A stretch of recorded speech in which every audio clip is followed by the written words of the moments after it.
My parents met in Paris, I was conceived in Amsterdam and born in my grand's house in Birmingham, England. Then we lived in the caravan in the countryside, then we went to live in marvellous Coventry, only 8 million miles to the sun. My first memories are when I was 3, and that's of my sister being born. The midwife gave me a vitamin pill. This roundabout is particularly significant to me, for when I was young, at the end of a Saturday's shopping, we'd adjourn here to this jolly painted roundabout to ring the bell on the fire engine, which was my favourite. Then we'd have a cup of tea. Dad always tried to persuade Mum to buy a dress in Marks and Spencer's, but somehow she hardly ever did. This is the circular market. We went round and round looking for the cheapest fruit and veg. Now here's the slope with toboggan down, or sledged if you prefer. There were gangs of us round here. There's one road so steep you can't get a car up it if it snows. Carnivals were good fun. Every summer we had one in the Memorial Park with balloons on sticks. It was always summer in the school holidays. Rainy days are forgotten. Schools! I went to this junior school and this senior school. The head here at the senior school was very strict about school uniform. We even had to wear white underpants and have them inspected regularly. We got the whack if they were blue. The head got shot to the press about that. Everyone had to go on the early cross-country race. I was useless at sports and hated it. We even had a right to protest against the school being so cold. We could stay behind after school and do metalwork and physics if we wanted to, which could be good fun. I remember my trolley. It had lights on made out of washing up bottles, just like on Blue Peter. I was very proud of it and wanted to fit an engine, but I was told you could buy an old car for 50 quid, so why bother? The swim baths. I used to come here every week with the school. It was fun ducking and diving and that, and generally playing around. This is our cathedral tower. You can see right over Coventry from up here. As you've probably heard, it was bombed during the war, so they built this, our new cathedral. Well, here we are in our traffic-free precinct, and I remember this pub well. The Penny Black, bless its cotton socks. I used to come here 3 times a week. 18 plus was what it was called. If you were one for drinking, this was the place to come. The starting place for many a jaunt and jolly jape.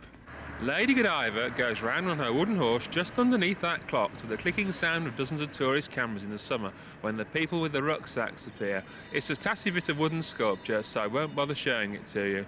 When the Broadgate was pedestrianised, we had a field of green around the Godiva statue. It was taken over by drunks and glue sniffers, so they built this shopping centre. This tent now covers the statue. It's become Cov's equivalent of Trafalgar Square. There was always a buzz around Coventry in the 60s. All the car plants were highly successful and there was loads of money in the city. Today, the city centre's half full of cut-price shops and it's as busy on a weekday as it is on a Saturday. This is the library, which used to be our Locarno. It had a revolving stage which meant you could see 2 big bands in one night. It was a haunt for Saturday afternoon teen dances, apart from the plastic grotto at Buster's. Cov Polly had a dance for the town kids every Saturday night. White Punks on Dope was a regular record. I remember shaking my head so much it ached for the next 2 days. Magic Freddy's Groovy Garden it was called. Later, when I went to the Poly, I put on gigs in this venue and found the Saturday night dances had the lowest possible esteem. This is the Herbert Art Gallery and Museum. It's about all that's left of our once proud machine tool industry. Yes, this is the centre of art in the city. I'd like to introduce you to The Wedge. It's our local right-on co-op selling whole food and books. I often eat in here. It's very good, but a bit crowded when busy. This is our new West Orchard shopping centre. It's the place to shop, or so we're told. Time for a tea break in our circular cafe. Theatre groups can be such good fun, practising power structures and improvising stupid policemen. Practising for Arthur Miller's The Crucible, witches, spirits and all. Yes, theatre groups can be such good fun. I started work in this TV shop. It's in the Foleshill Road. Every dinner time as an apprentice, I went to the batch shop and the chip shop. The TV company was when I was interested in TVs. I've spent most of my life so far working with electronics and electronic media. It's good fun. My latest work interest is with robots. Stupid things, they fall over at the drop of a hat. The attraction when I was in my late teens was a youth hostel association and cycling. Touring the countryside, going down the pub for a spot of underage drinking. The more that's drunk, the taller the tale, the wilder the exploits. Talks about cycling up Snowdon. I used to be an amateur radio fan, building transmitters and receivers and such. It's full of jargon like 73s to the YL and what is your standing wave ratio. I used to be Golf 8 Juliet Romeo Victor. I lost interest, but I went to the Poly. Discos! I went to lots of discos. We had several big venues. The Locarno and the Matrix on the Fletch Highway. One's a library, the other sells double glazing now. I went here to Covtech for years. I did my City and Guilds and part-time A-levels here. It was like a dream I'd had for years. I'd seen all those films of student life in the 60s, and that's the way I wanted it to be. So protest I did. I joined CND and Friends of the Earth, and I joined a sitting in the council house. They threatened to lock us in without loos. Then I went to a peace camp. I missed half my second year lectures and had a very hard time passing my third year.